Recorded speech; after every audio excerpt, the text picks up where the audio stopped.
Seja bem-vindo e bem-vinda ao programa Intervalo de Aula, onde professoras e professores trazem conhecimentos e debatem educação.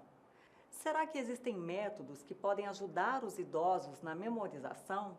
Por que o idoso geralmente se lembra de fatos que ocorreram no passado e pode demonstrar dificuldades em se lembrar de fatos que ocorreram na semana anterior?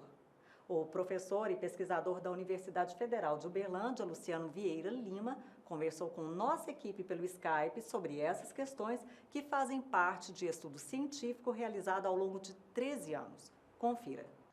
Meu nome é Luciano Vieira Lima, sou professor da Universidade Federal de Uberlândia, da Faculdade de Comunicação e Jornalismo também da Faculdade Federal de Uberlândia. Sou pesquisador em inteligência artificial e estudo então a mente humana, e hoje nós vamos apresentar um pouco do estudo sobre os idosos, né? Será que realmente eles estão com a perda de memória, não conseguem aprender, ou será que é um erro nosso em não saber reforçar o conhecimento de cada um? Vai ser um prazer estar com vocês agora aqui falando sobre isso. Então, como é que surgiu a ideia desse projeto e qual foi o primeiro passo a partir dessa ideia? Foram duas observações, né? Familiares, a gente sempre está querendo resolver um problema da própria casa. Aqui, caso de ferreiro, espeto não é de pau, nós tentamos realmente resolver os problemas de casa e somos ouvidos, isso é uma coisa muito interessante. E observando o meu sogro, hoje já falecido, minha mãe ainda viva, nós vimos que, no caso do meu sogro, nós contratávamos um terapeuta para vir toda semana trabalhar a memória, trabalhar a cognição dele, para que ele viesse a se manter ativo na família. Mas o interessante é que toda semana, como é de costume, o terapeuta voltava e tinha de repetir as mesmas coisas e não progredia, né? Mas levamos um geriatra especializado e ele começou a fazer umas perguntas assim, de contas de matemática extremamente complexas. Meu sogro respondeu. Perguntava coisas da infância, da adolescência, da escola de medicina, que ele foi médico também. Ele lembrava de tudo, mas não lembrava da semana passada. Isso foi muito interessante, entender isso. O mesmo acontecia com a minha mãe. Vendo a tecnologia, eu tentava mostrar para ela de como usar o computador e tal. Uma vez por semana eu ia lá, ela dava uma explicação para ela, na outra semana eu tinha que explicar a mesma coisa. Mas ela também lembrava tudo da infância, lembrava, fazia contas matemáticas também, tranquilo, o raciocínio lógico estava bom, mas a memória era uma coisa que parecia que estava prejudicada. Estudando um dia um cientista chamado Everett Ebbinghaus, que traçou uma teoria chamada curva do esquecimento, onde ele mostrava, assim, com milhares de exercícios com várias pessoas, como é que a memória ia degradando ao longo do tempo. E é interessante que a curva do esquecimento que ele fez mostrava que em uma semana a pessoa passava a reter apenas 9% do conhecimento no máximo que ela tinha aprendido uma semana antes.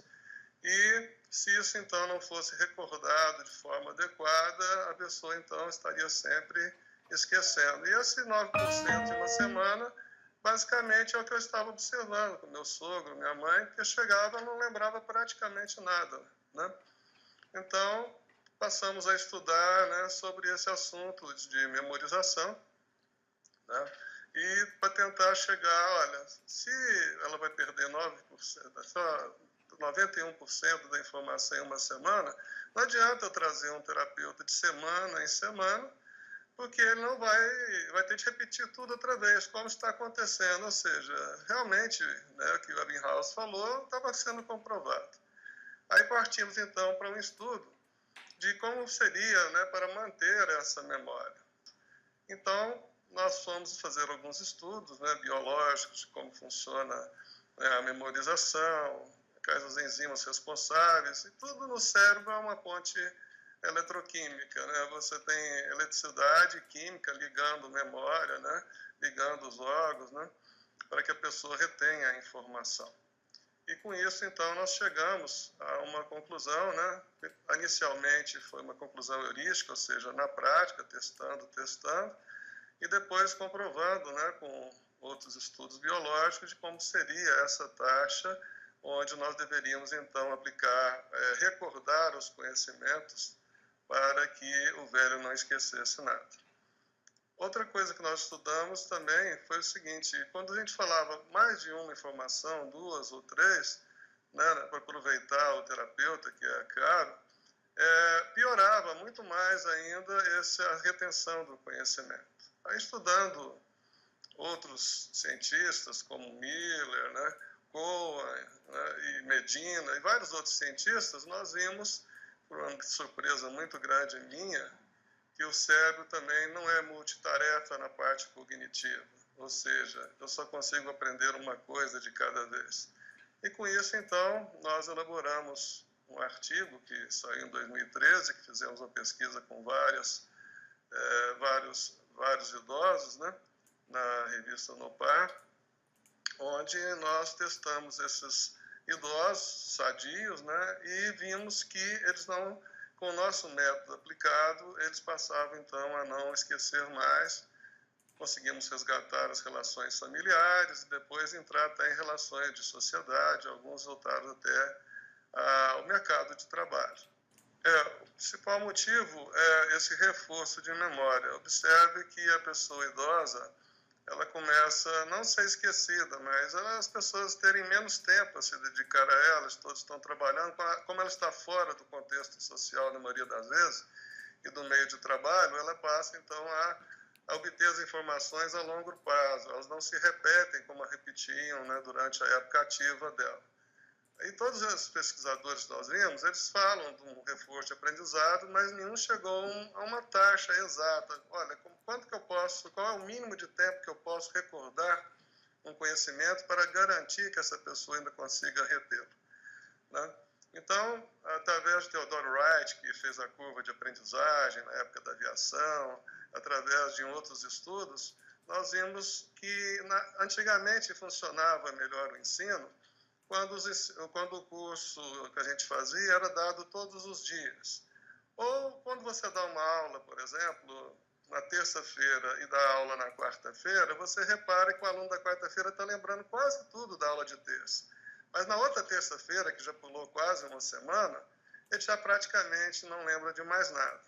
Então, esse intervalo, quanto mais próximo possível, seria interessante, mas é inviável que seja todos os dias a recordação.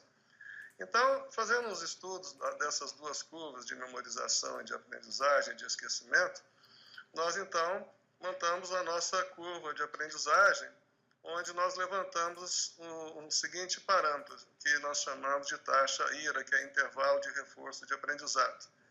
Essa taxa está no método futuro de educação, que nós um dia falar sobre isso, que são os mapas de conhecimento estruturado, como a gente deve ensinar uma pessoa para que ela nunca mais esqueça e que ela consiga reter o conhecimento. Aplicamos, então, de uma forma mais simples aos idosos, usando apenas a taxa de memorização, porque nós não estamos querendo ensinar coisas novas por enquanto, estamos querendo resgatar ele, a família, conhecer quem são os netos, os filhos, as profissões dos filhos, como é que eles se inserem, né, no contexto familiar, para que, pelo menos dentro da família, né, você tenha ele interagindo, né, e as pessoas mais interessadas em conversar com ele, em vez de ficar repetindo. E vimos que essa taxa, ela obedecia uma ordem natural de quase tudo que a gente faz na computação, que é uma imitação, né, da nossa vida, no dia a dia, que é uma taxa chamada 2 elevado a n. Ou seja, o que quer dizer isso? N é o intervalo de dias que eu posso pular para recordar um conhecimento. Isso bate com os ensinos do Ebbinghaus, que mostra que já no primeiro dia a pessoa perde mais ou menos 40%. Se eu recordar nesse segundo dia, a pessoa volta a praticamente 100%, né, do conhecimento. Aí sim, quantos que eu posso pular depois? Aí, baseado nos estudos do Theodore Wright, nós vimos que cada vez que uma pessoa recorda o conhecimento, ela tem 20% menos dificuldade de reter, ou seja, ela não precisa gastar todo o esforço em aprendizado. E cada vez que ela vai recordar esse aprendizado, ela pode, então, ela tem um esforço 20% menor até que chega num ponto que ela tem esforço nenhum para recordar. E essa taxa de 2 elevado a n, onde n é o intervalo, ele faz com que a gente sempre, cada vez, vai memorizando até que a gente não esqueça mais. Se você fizer essa conta, se a pessoa, para cada conhecimento que você passar a uma pessoa, basta recordá-lo 13 vezes durante toda a vida que ela nunca mais esquece. E ela pode ser recordada contextualmente em outra informação. E com idoso mais simples ainda, que essa taxa, você não vai pular mais 48 anos. Então, o que acontece de errado quando a gente traz o terapeuta ocupacional para ensinar os nossos idosos? Ele vem hoje e pula uma semana. Uma semana quer dizer que eu estou pulando 3n, 2 elevado a 0, 1, 2, só quando ela vai virar 8 dias, um dia de recordação, o segundo, o quarto e o 8º dia, ela perde 3 recordações, ou seja, ela já pula para uma semana, né? Então, isso faz com que o idoso tenha de começar todo o processo de aprendizado. Então, a primeira dica era, se a pessoa não tem nenhum problema de saúde, se você começar a ensinar as coisas para ela e recordar no padrão 1, pula 2 dias, 4 dias, 8 dias, 16, 32, a primeira semana ela é crítica, né? O terapeuta vai precisar de uma ajuda familiar para ficar fazendo essa recordação, para não ficar caro trazendo ele nessas datas. Se a família se encarregasse de recordar, né, nesse intervalo de 1, 2, 4 e 8 para cada informação nova, fica mais fácil. Aí depois o terapeuta não precisa, pode até vir em tempos mais espaçados, né? Esse é um grande problema. O segundo problema é o número de quantidade de informações que eu vou passar para meu idoso. Aí vem 2 cientistas, o Miller e o Cohen, que mostram que você não pode dar muitas informações ao mesmo tempo. Assim como nós falamos que o nosso cérebro não é multitarefa, como já disse também o Medina, outro cientista, você só aprende uma coisa de cada vez. Então, no nosso artigo, nós colocamos, vamos primeiro pegar as relações familiares, vamos apresentar os filhos da pessoa para aquele velho, para que ele possa memorizar. Depois a gente vai associando coisas novas às antigas. E se seu filho é médico, por exemplo, esse filho é médico e trabalha em tal lugar, seria a terceira informação. Ou seja, você abre uma informação, né, tira todas as dúvidas dela, ou seja, quem são seus filhos, é como se você tivesse um raio, né, que seria a informação que você quer dar. Esse raio gera uma área, né, onde essa área seriam as dúvidas em relação a essa informação, no caso, filhos, né? Aí depois você abre uma informação a mais, profissão dos filhos, né? Pode entrar depois como os netos, quem são os netos de cada filho, né? E você então vai estendendo a relação até que você completa a parte familiar. Certo. Em relação ao conhecimento novo, como é que fica? Esse estudo também vale para conhecimento novo para o idoso?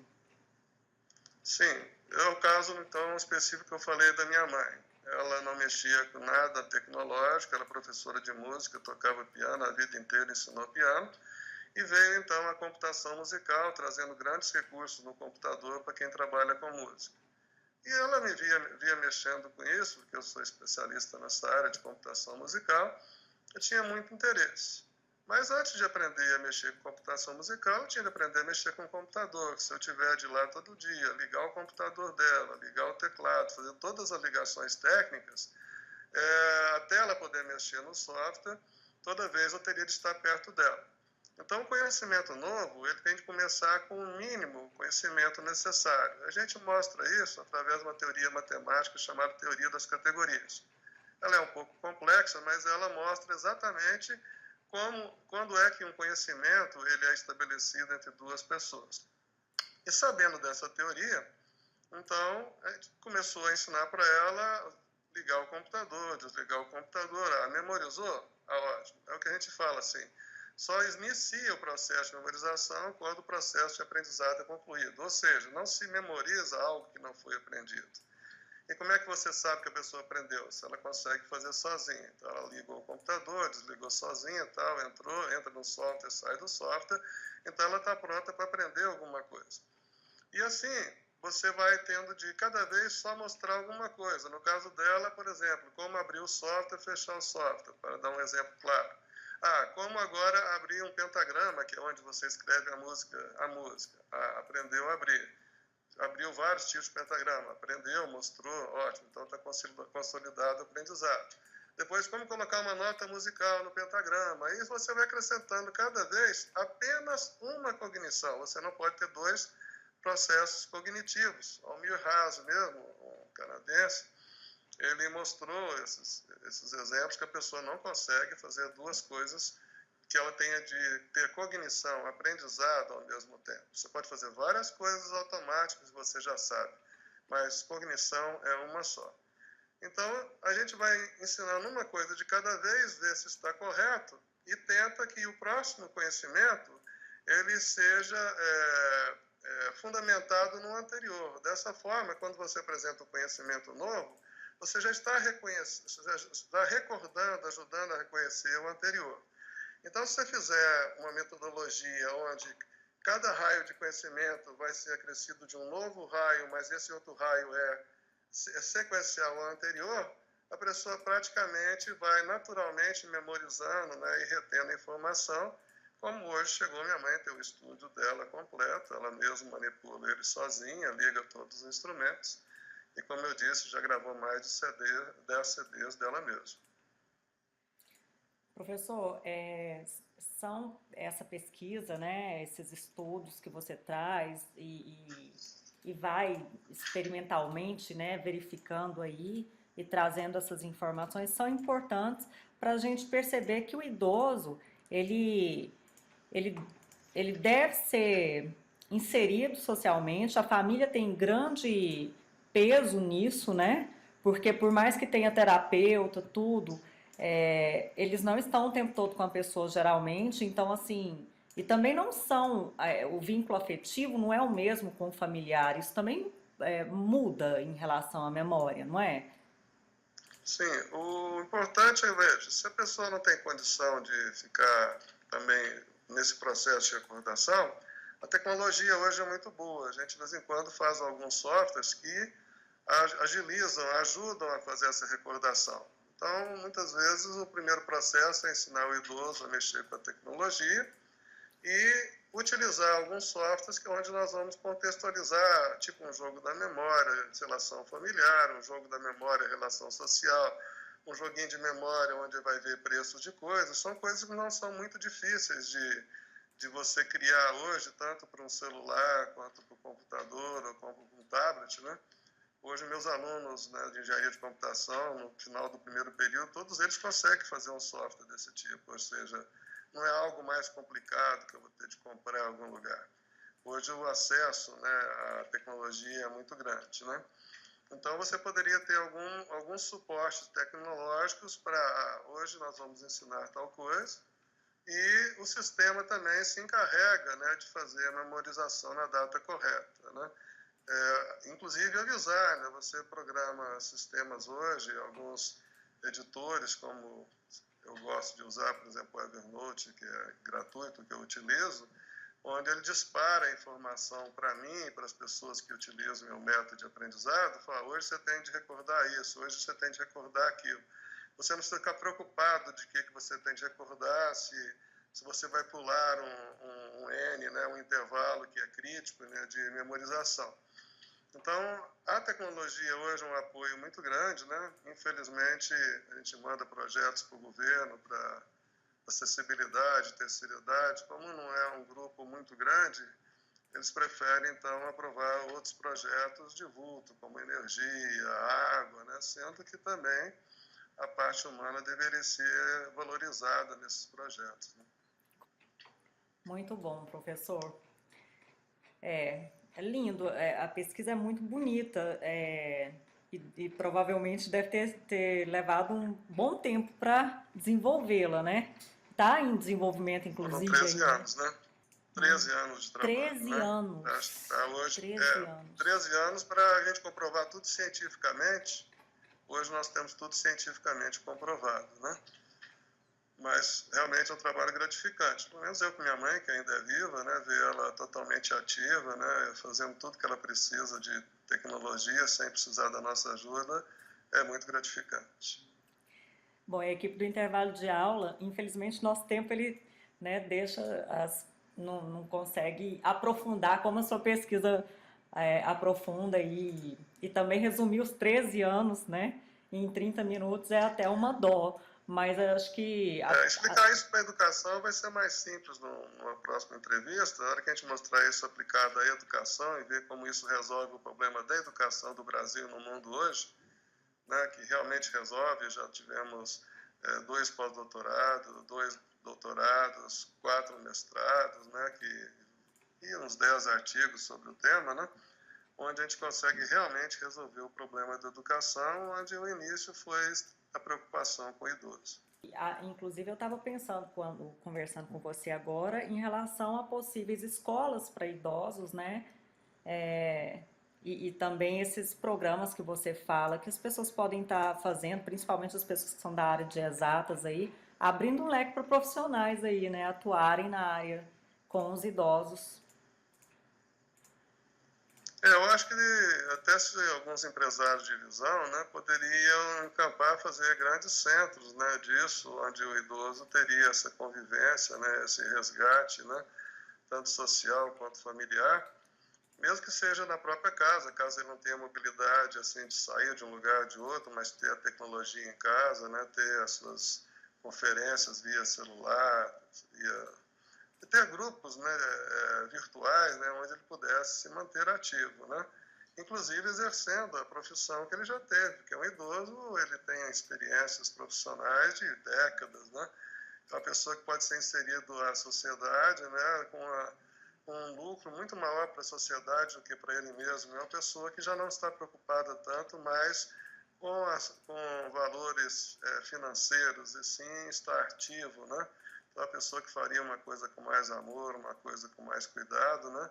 Doando toda aquela experiência que ele adquiriu durante várias décadas, né? Como soluções para a sociedade atual. Com certeza. Professor, muito obrigada.